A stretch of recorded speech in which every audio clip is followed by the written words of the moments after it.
find some like a basic notion of graph, like out degree, in degree, adjacencies, matrix, adjacencies, everything like that.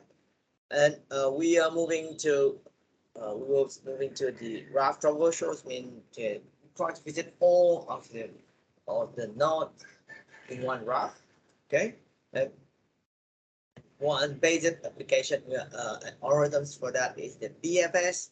Okay, for the breadth pressure. If you remember, the idea is we try to visit like a layer by layer is one we see it, and here in the screen is one application that has to visit all not in a graph.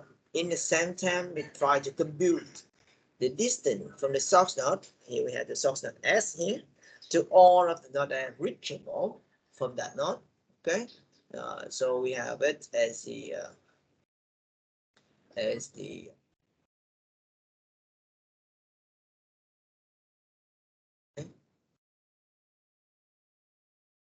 for our application, and you see that we have two notions. We have the color. It's been just to tell, just a marker to show that yeah, it's not enriched by someone else, and we are working on that. If we put it in gray, if we fully explore everything, it's been all of the neighbors of that, not the direct neighbors. I mean, then we can safely put it black means it's okay. We don't have to do anything else with that node. Okay, and for the BFS, we have after finish the DFS, the BFS algorithms, we have all of the not reachable from the source. We have the distance, and based on the distance and parent, we can get back the path from the source node to this node. I emphasize again and again the notion of reachable, because here I will show you this graph. This is a graph, but when we try to run the BFS, you will see that there's something that is not reachable, because they have no path from the source node. Let's say we start from A, there's no path from A to G.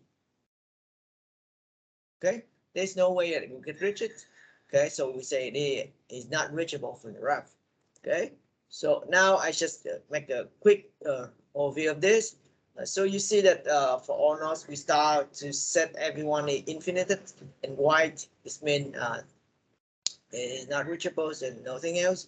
So we start with the this one. I may want to put it like this. Just I will put it side by side with the what rhythms here, so that everyone can check the rhythms. Okay.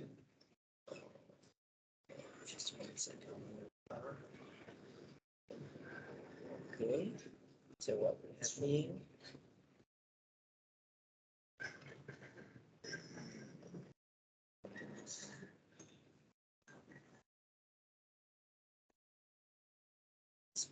Okay, anyway. Okay, let's say here we have this. After you see it, now you see we start from this one. We set everyone, and now we start from A. Say it's our source now. Okay, and what we try to do is we try to do the BFS on this. So we start with it in gray. Okay, so we have the distance is 0. The parent is new, we have nothing, and then we put in the cube. Okay, we have the cube. So if you want to show the cube, you can do it. So in this case, I do not. Then I get it out. For after I get A out of the cube, I will get all of the adjacencies with a neighbor of A. And if the color is white, I will work on that. So if the color is white, I put it gray. Okay, put it gray. I put the distance from B to the source will be a distance from the source to A to the parent of B is been A plus 1. So distance is 1 here. The parent will put it A. Okay. Okay, and then I just continue like that. hide B and put B in the queue. This means I have B to be the next one I should process.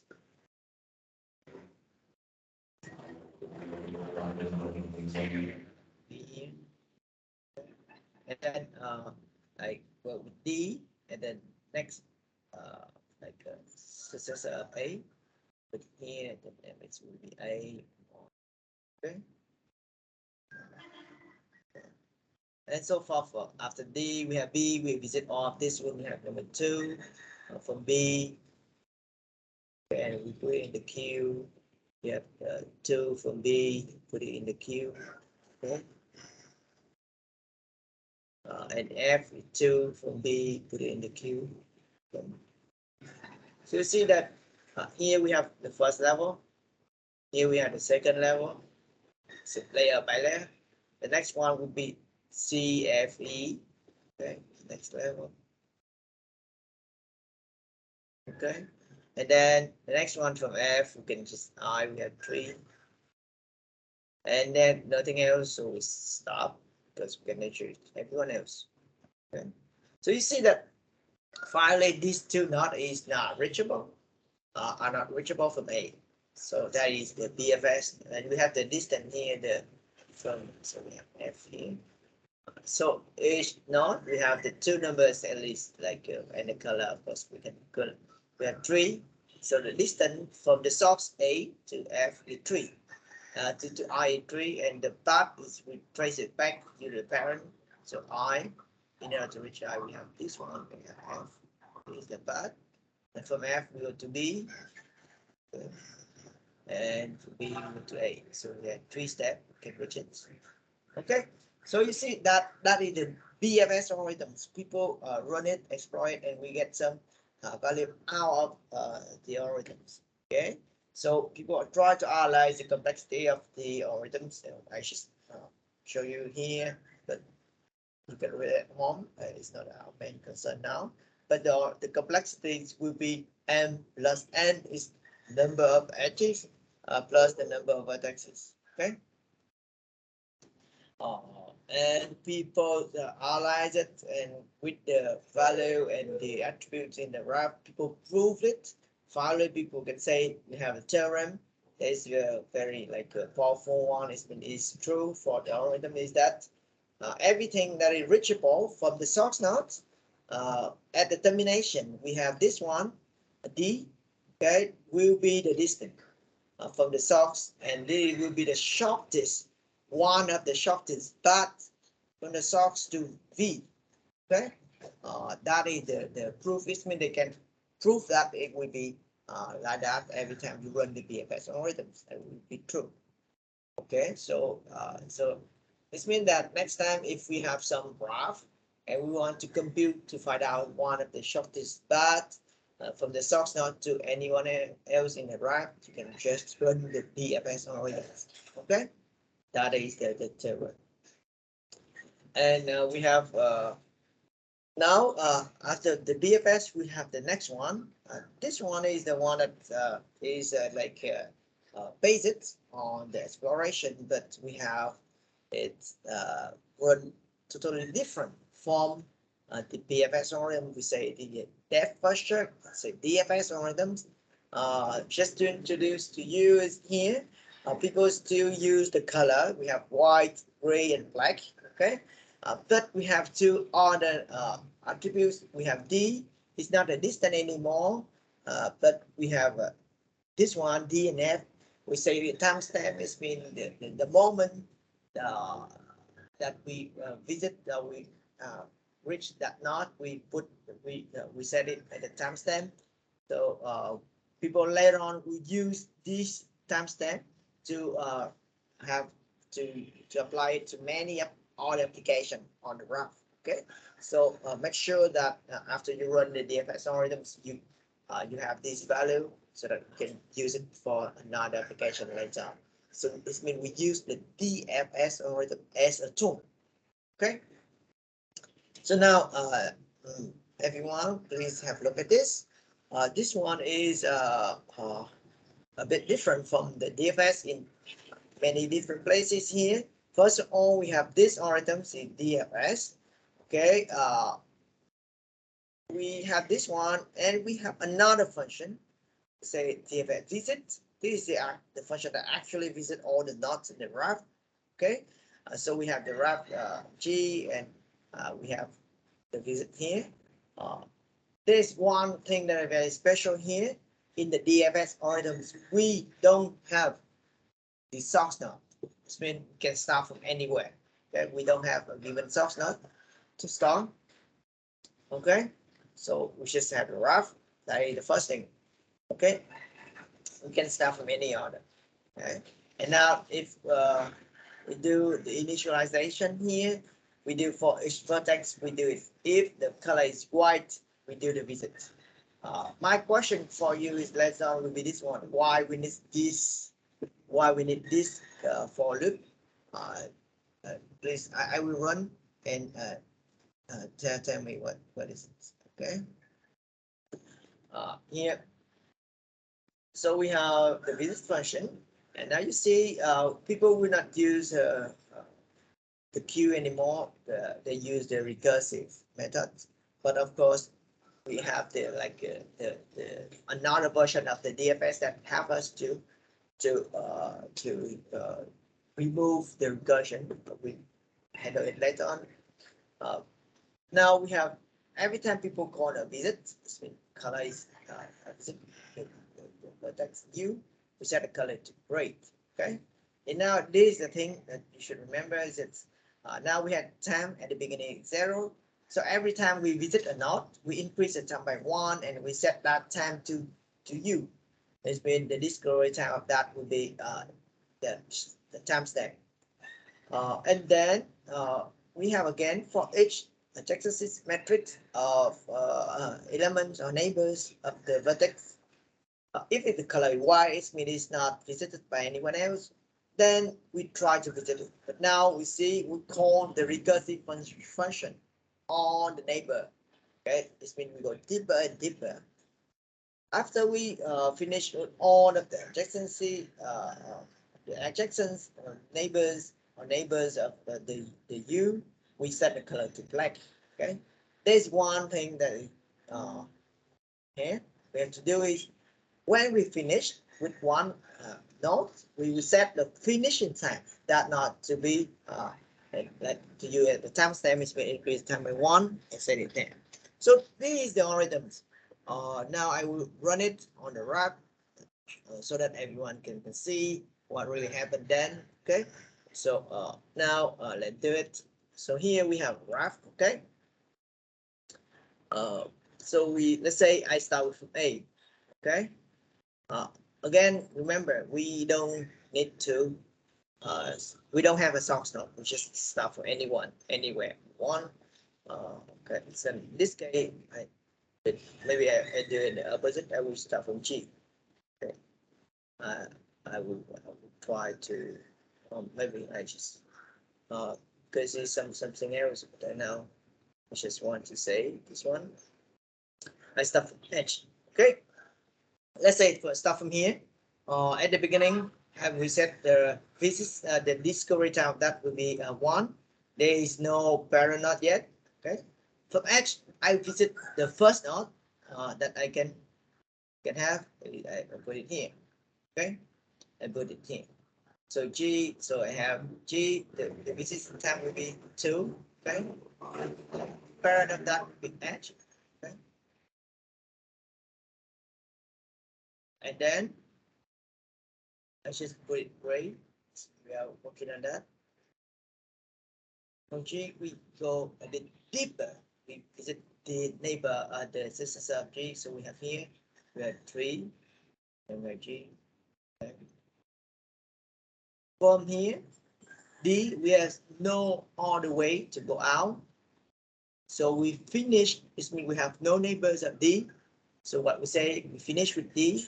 We put it black, okay, put it black, and we put the finishing time of that will be 4. Okay, it's when we increase the timestamp by 1 every time we visit or every time we finish with 1 node. Okay, so we done with D. So we go finish the loop and we go out for G. For G, we visit E. Okay, so the timestamp will be 5 because we visited E, and the parent will be G. Okay. For E, we have no way out. Okay, see, there's no way out. So we finish with E. So we have the finishing time with 6. Okay, got it? And we go G. There is no other ways to go out G's. So we finished with E already. We finished with G now. So, okay, and then go back to H. From H, we have no other path. So we finish with H. We have 8. Okay.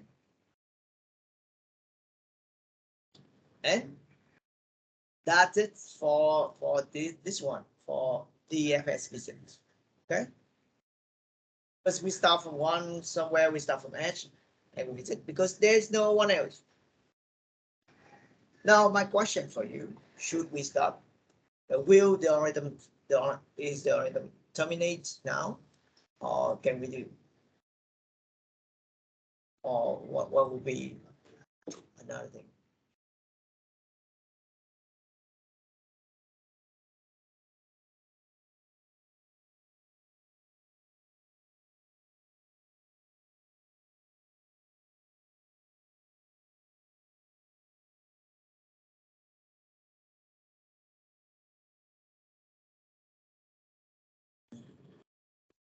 But yeah, the time step will just increase by 1 every time we visit and we finish. Okay, we will see the value of that later on. But now just people will increase by 1 every time we visit and every time we finish.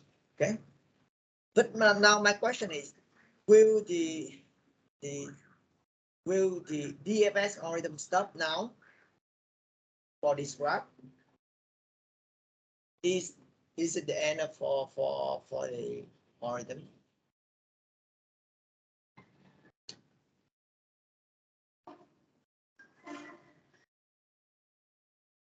Normally, if we run the BFS, the breakfast check, that would be it.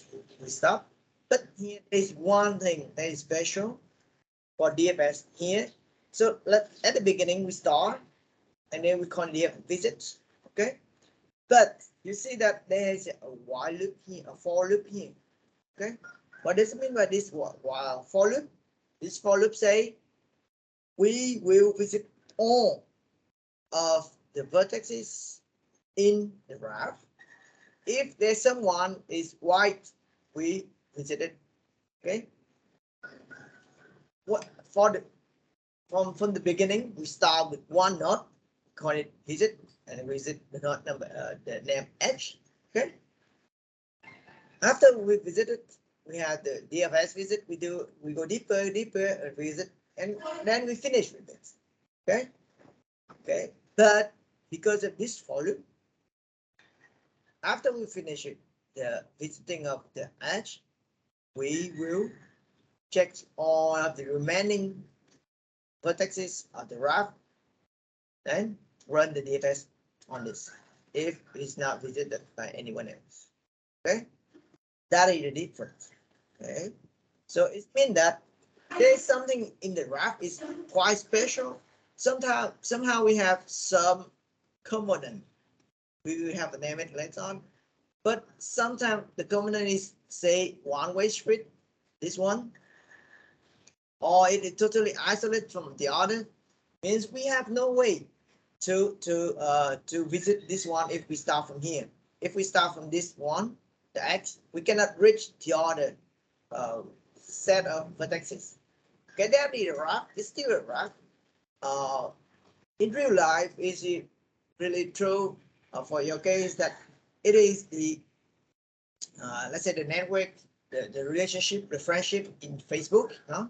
I have a network of my friends, complex relationship there. You have your own network, but maybe we have no one in common. Okay, there's no way that from a friend in my list I can reach you, or maybe in the opposite, you have no way to reach my friends from your network. Okay, so that is just the graph. Say the graph could be disconnected like that. Okay, so that is the thing that you should remember. Graph could be anything, just the set of vertices and node. We don't have to have the constraint like everyone must be connected to each other, can be reachable from everywhere. No, there's no such a constraint. Okay, they just the graph is like that. Okay, and for the BFS, the algorithm will stop and to find out all the node that are reachable from the static node, from the source node. But in the DFS algorithms we have at hand now, we will visit all of them. Okay, all of the nodes in the graph. Okay, if it's not reachable, we will start again from another node in the graph. Okay, let's say we start again from A. Okay, and we can have it. Okay, so everyone, so please now I want you to say run the DFS algorithm again from the beginning and apply and starting, let's say from A. Okay, and show me your result. Okay, that will be a practice for you. Okay, I will clean this one. Just say please look at the algorithms and run it for this graph. I will practice.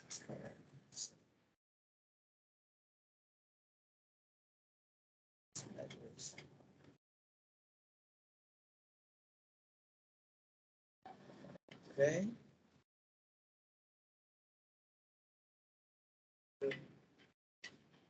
Okay, everyone. So you have it.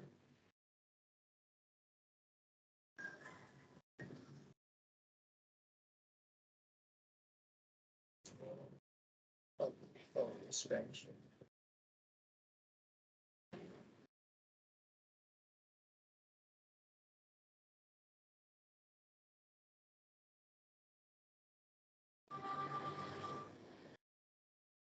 I have no idea why. But anyway, this one. So algorithms. Okay.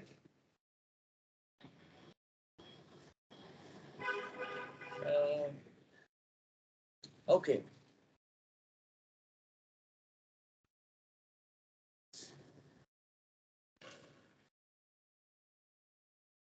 Okay. Right. So everyone, please try to run the DFS algorithm and show the value for the discovery time, the parent, and the finishing time of each node in the graph. Okay, starting from A. Starting from A is just my request. Okay, for the algorithm, okay, you can start from everywhere. Okay, let's do it, please.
kiểu thôi.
Others, can you finish it?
Okay. So when you come back to A, yeah, from B, you finish with B, so we're back with to A. From A, because we say we're back to A, but actually we will not say do anything with A. We just continue with the next successor of A, which is D. Okay, and then we increase the value by 1 when visit, and then we finish with D, we increase by 1, back with 8 to finish it with 14. Yeah, it's correct.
Okay, everyone, so if you finish with this, so let's say let's take a 20-minute break for lunch. Okay, so we're back with some other exercise and application of DFS. Okay.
Okay.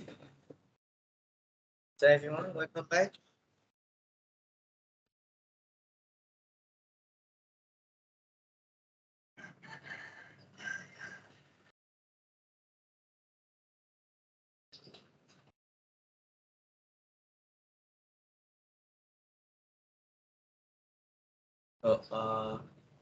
So now, so do you have any question on the DFS? So is it clear for all of you, everyone? Hello.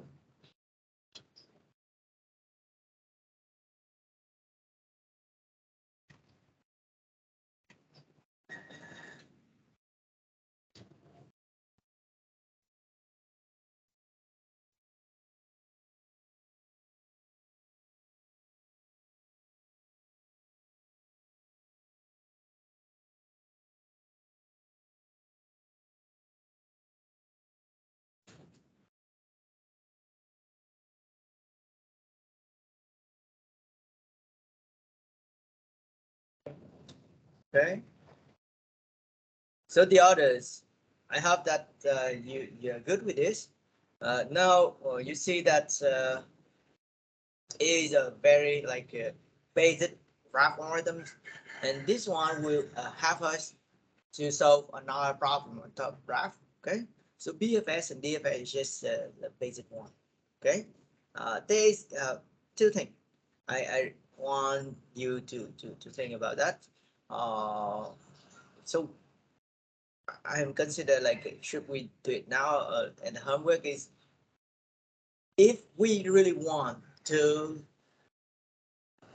implement the DFS algorithm, okay, like the one like the visit here with a non-recursive method, it's mean iterative.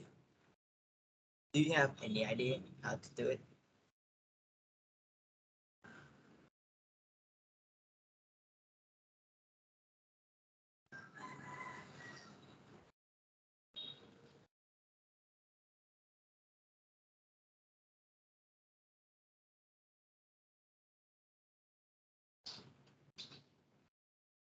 Where should we use that and how?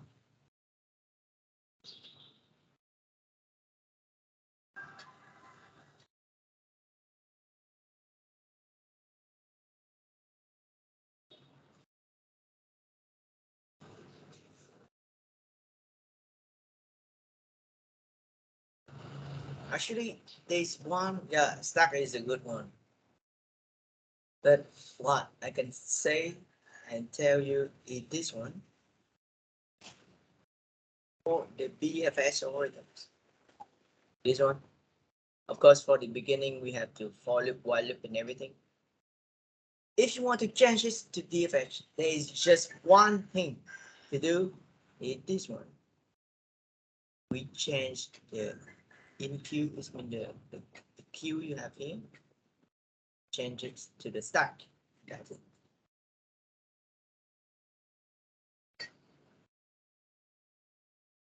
We can just change the queue we have here to the stack, and that is what we have. Of course, we have any small things to modify, to change, to keep track of the parent and previous and so on.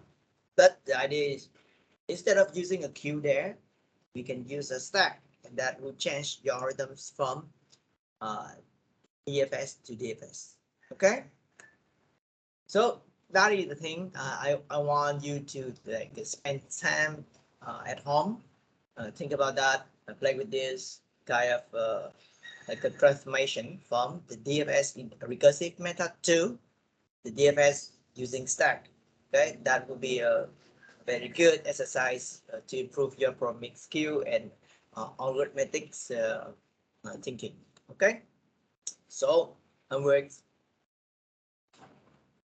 implement or research, read, find. There's a lot of this implementation online. Okay, the work with the DFS in the non-recursive method. Okay. Okay. So everyone, otherwise let's continue. Okay. There is the complexity for the algorithm. This one is the n plus m. Okay, is same as the BFS, because here means that we have to visit all the nodes, and then we visit all the vertices there. Using all the edges available, so we have to check all of them. So we have m plus n. Okay. There is some properties did a bit on theory. They works on the value that we have. For the moment, maybe you will not really see why we should look at these numbers, but later on when we do, we should keep this line as the research reference for your research later on, because these numbers, the theorem here is very important. Means that we don't need to, let's say, look at the graph. We just look at the number, the output of the DFS algorithm, and we can make some conclusion. We can know something about the relationship between U and V. They say if the range of the value, the discovery time and the finish time of U, of an U, is like a subset. It's been included inside the range, discovery time and finishing time of V, means that U is the descendant. It's been used is below V. So from V we can reach U. That is the idea. Of course, we have the opposite. This one is just on numbers and things, but when you do research, and in my case, when I do my PhD, I do need to use these kind of properties and theorem. So see, if you really want to work with arithmetics, computer science, algorithms, and so forth, these algorithms and these slides are very important for you. Okay. Yeah, there's many other things you can use, but here we have one very easy like well-known task that people have in daily activities, and they can use graph in order to solve it. Let's say here is one of my thing. We call it the topological sort. Okay. The definition. Okay, we start with definition. It will be abstract and vague for the moment, but try to follow me. Here we have the topological sort is a mapping. Okay, it is just a function that map. If you read it like this, is function named f. We will for a vertex, we'll try to give a number for that vertex. Okay, for each vertex we give it a number, and we try to number the vertex in such a way that, okay, if there is a link from x to y, x to y belong to the edge, this means the link from x to y, then the value that you assign to x must be smaller than the value of y. That is the definition of the topological sort order.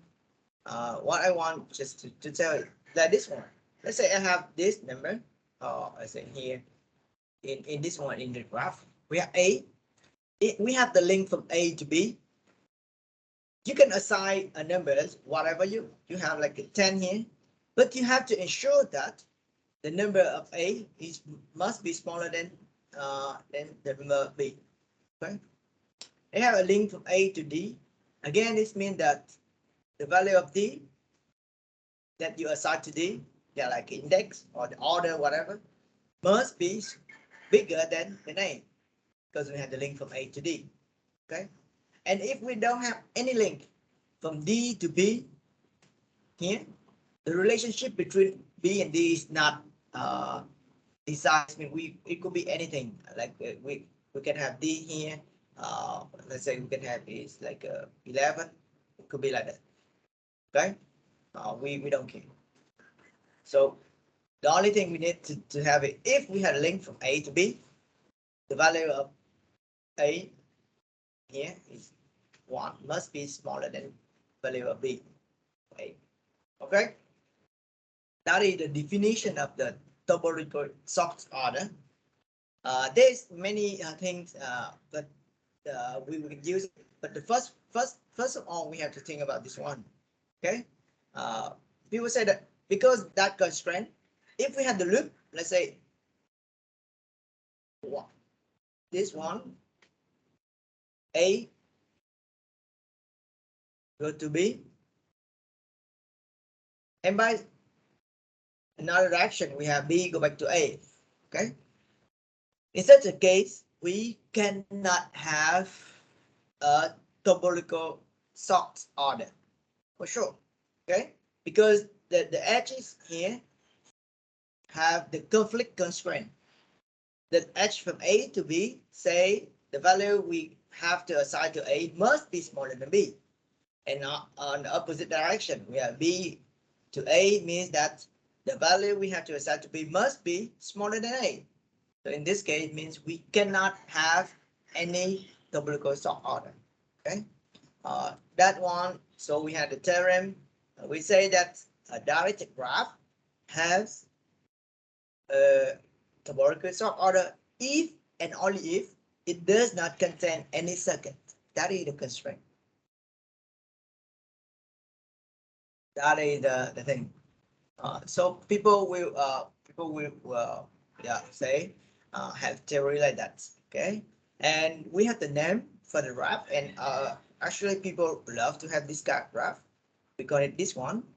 Say directed but acyclic, means we have no circle in the graph. If we have that kind of thing, we can say we can have a sort order for it. Okay. Okay. Now, for a moment, that is the definition. Now, what we want to say gives you one concrete example of that. Back to our educational environment, one application is that we want to say make a plan for your study, okay, in such a way that we suggest the course you have to take for each semester, but make sure that you satisfy all of the, say, prerequisite requirement from the school.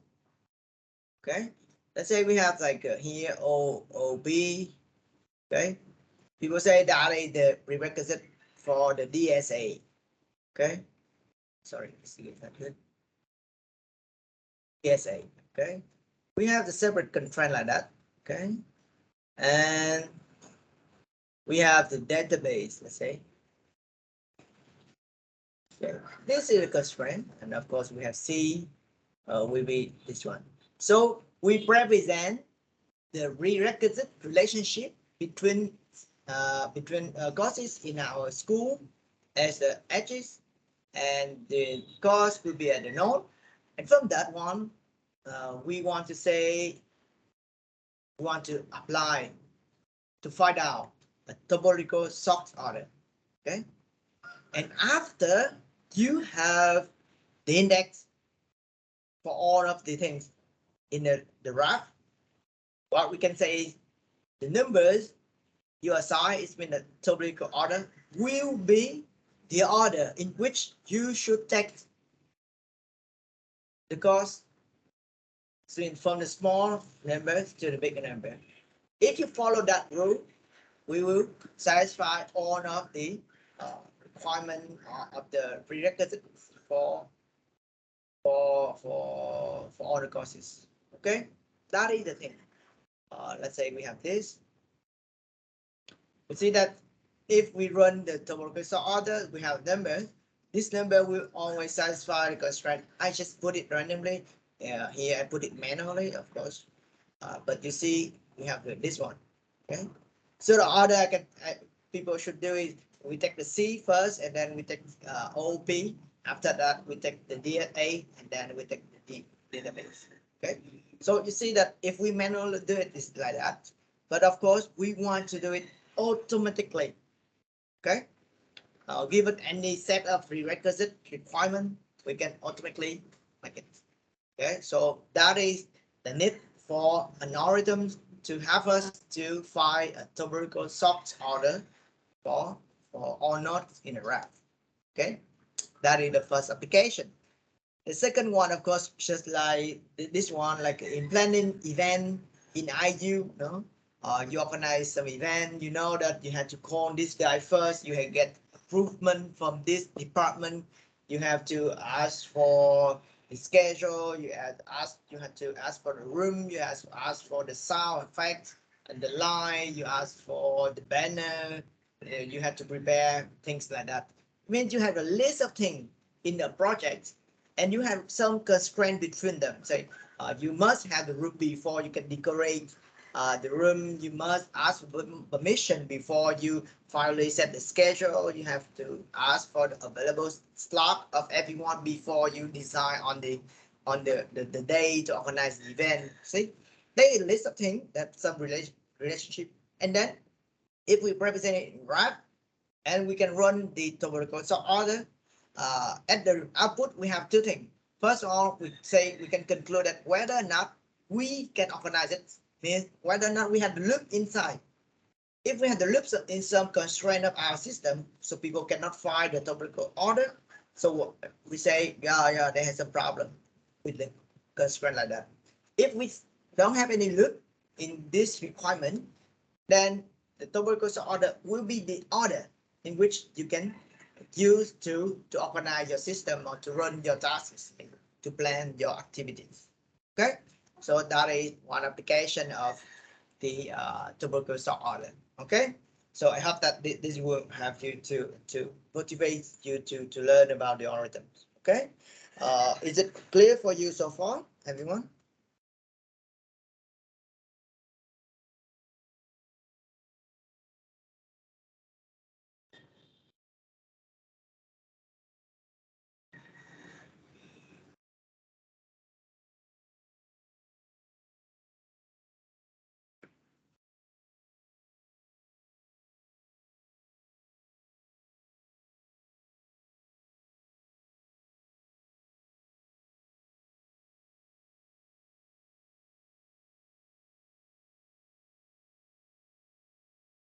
Okay. The other, is it clear? Okay. If it's clear already, now here I will show you the algorithms. It's just based on the DFS algorithm and we have it. Yep. First of all, it's like this. So in order to find the topological sort order, so we call the DFS on the graph, okay, without any sort node, we don't care. We compute the finishing time F, okay, for each vertex V. And if we finish, insert in front of a linked list, it means we put it like insert first, you know, and the linked list will be your order. Okay, and you can name all the vertex one by one. Okay, so let me start with this one. Okay, let's say I start with my the easiest application here is this one. Let's say this graph for database and thing. Okay, I will try to do it manually somehow. Let's say we may have some articles like network. Let's say for some reason we have network aspiration somewhere here, and before network we must and then we have a relationship like system management for example. Okay. Okay. It is my graph that I will make it. Sorry.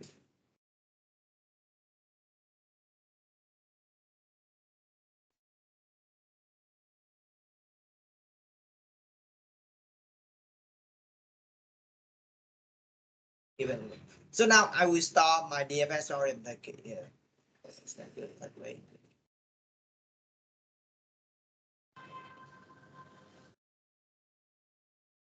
Sorry. Yes. Okay, you have C here. Okay. Let's say that is my graph. So now I will start from anywhere. Let's say I start from here. Okay. I have the initial sign with 1, we have no one else, and we continue with this, we have 2, okay, and then the predecessor net, I skip it for a moment. So I finish with head 3. So I put this 3 in the system here.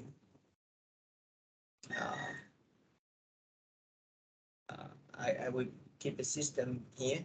And the sys, okay, the first course I finished, I put here, okay, and then we have net. I finish it 4, okay, so I put it in front of this one, okay, so put it here,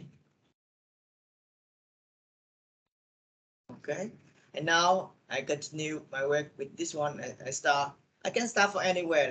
Let's say I start from DSA, whatever. Okay, here I stay from here we have number 5. Okay, just to show you that we have no requirement on the starting point of this algorithm. We can start from anywhere, and then we still can use it. So from DSA we visit this one, we have 6. Okay, from DB we have no one to visit, so we have 7 here. So we have DB. Okay, and then so we have what? We have DSA back here. DSA have no one else, so we have 8. So we have DSA here.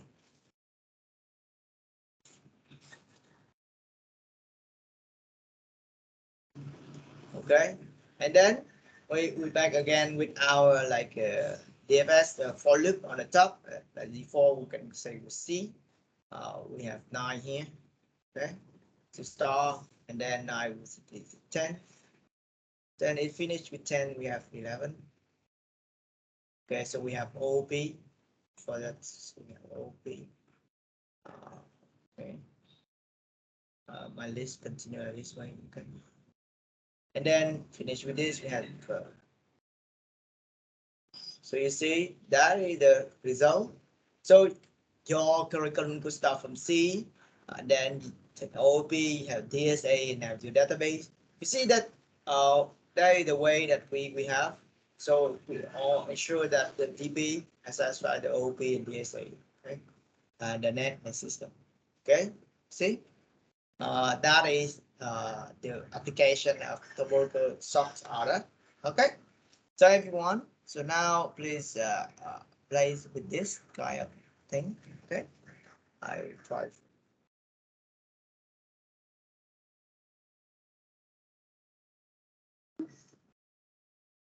Okay, so everyone, so let please run find the topological sort order on this graph.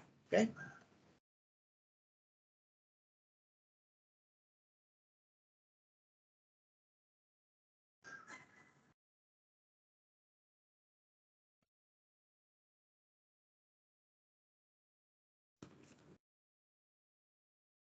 Okay, everyone, please do it. Okay, run the algorithm to find topological sort order, and in this graph. If you want to look at this algorithm, you just start call the DFS computer physics and time, and when it finish, insert in the top of the list, and that's it. Okay.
And of course, when you finish, show us your result. Okay.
So A, we can go to B. Okay. B can go to F, to E.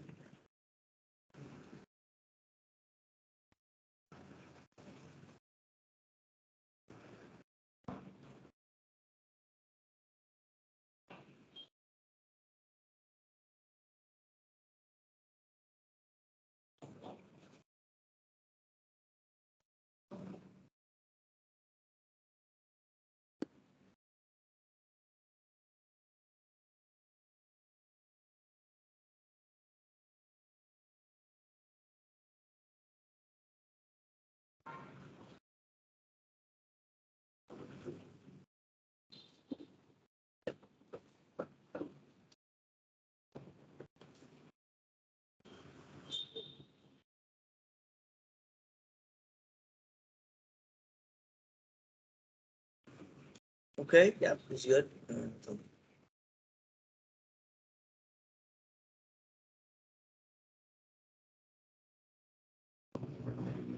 The other, show us your result when you finish. Okay.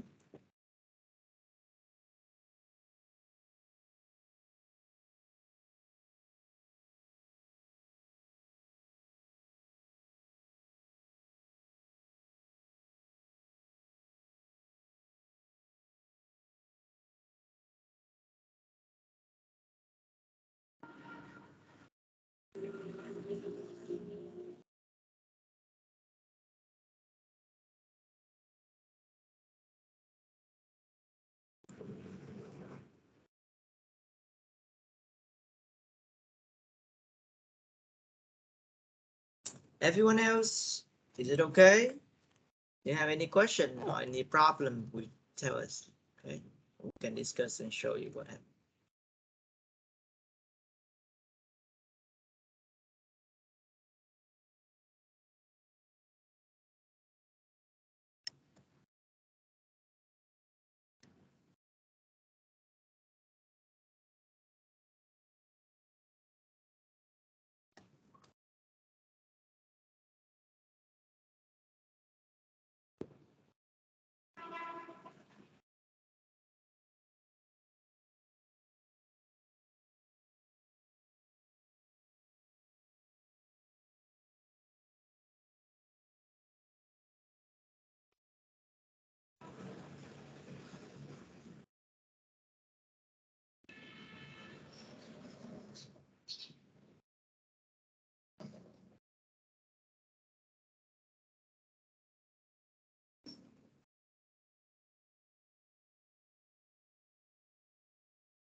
When you get back to what? When you get back to B, when you get back to B, okay, so tap back to A, okay, because A is not white, okay, cho nên là mình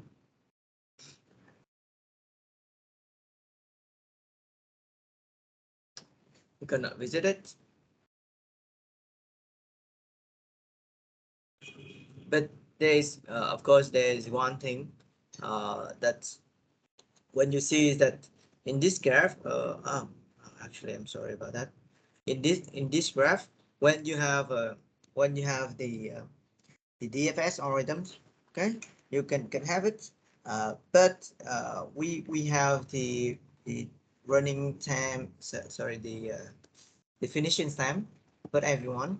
But when we try to assign the topological sort order to the graph, you will say that it's violate the constraint of the thing like we had circle in the graph.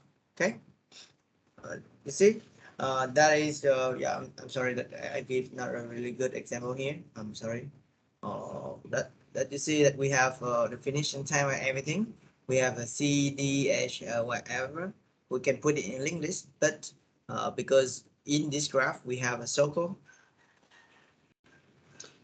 then if we want to assign the topological order to the graph, it will be not possible. Okay, yeah, I'm sorry. Okay, yeah, you got it, Minh. Yeah, thank you for this.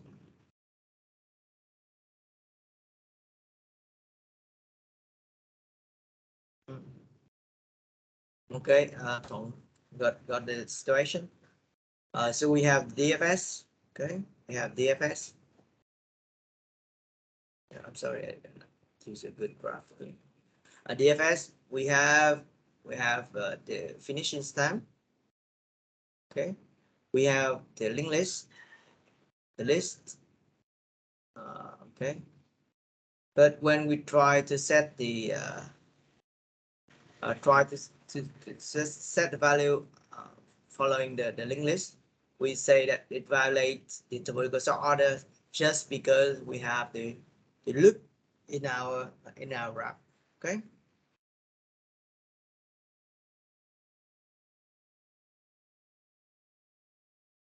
Okay. Okay, everyone. Hello.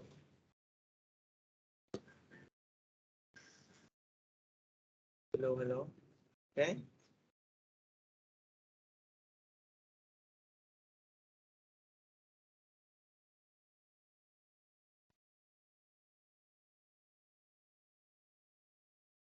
Okay. So yep, that is the thing. Actually, we have this one. This one. This is the next in the next part we have is means that before after we run the topological sort order algorithms, we have it, but we have to do one more thing to check whether or not a graph is cyclic or not. Okay, and the question is how can we check it automatically? I mean, we don't want to do it like manually, like look at the graph and see that there is a loop, and then we say we cannot have a topological sort order. So the next thing people will do is this one. We will run another algorithms, or we modify it, modify the DFS algorithms in such a way that when we run the DFS, like in the case of Minh, we have the edge go back to something else. We can say that there is a loop or a circle in the graph, and we say it is not a cyclic anymore. Okay, so that is actually the thing that we will do next time. But yeah, we see now that we have the DFS algorithm, can modify it in such a way that when we run the DFS, we can know whether or not we have the circle in the circle in the what in the graph or not. Okay, so finally the final version of the topological sort order is we use the DFS to compute the finishing time and in the same time to detect the circle in the graph. Okay, that would be finally be the algorithms to find topological sort order and conclude whether or not we have it. Okay, everyone, so that's it for this section. I'm sorry that I gave you the graph is quite tricky for the loop very beginning. It should be something like this. Okay. Yeah, it should be something like this one, as the graph. But anyway, now we show you that we have the DFS algorithms. We have the function that help us to say to modify, to automatically assign the order or on the Reup in such a way that we satisfy all the constraints in our system. Okay, there's two homework for you at home. First of all, please try to check and or think about how to implement the DFS algorithms using stack. Okay, that is the first homework that we have to get a bit better in the algorithms. The second task is just to practice again the BFS and DFS algorithms so that we can use it for another application in the next section. Okay. Okay, everyone, that's it for today. Okay, thank you. Do you have any question?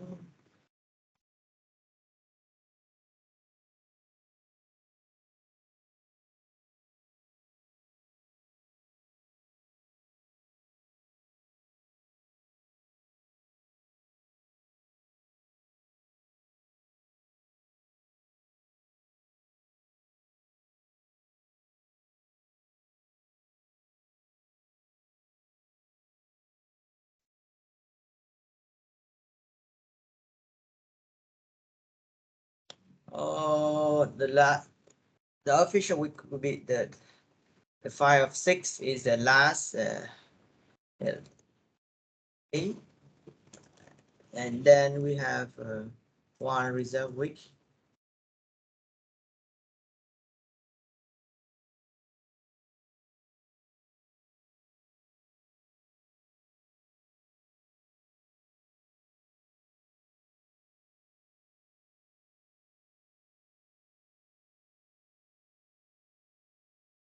And final.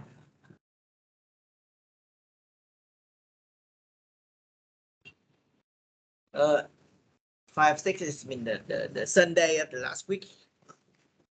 Correct?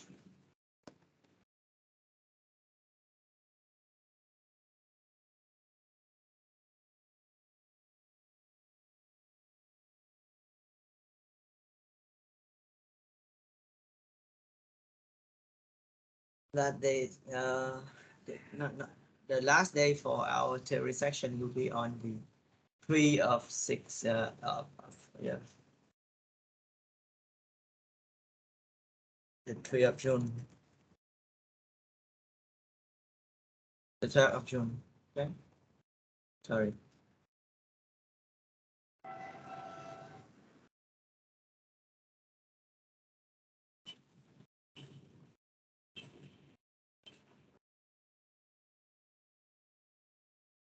Okay.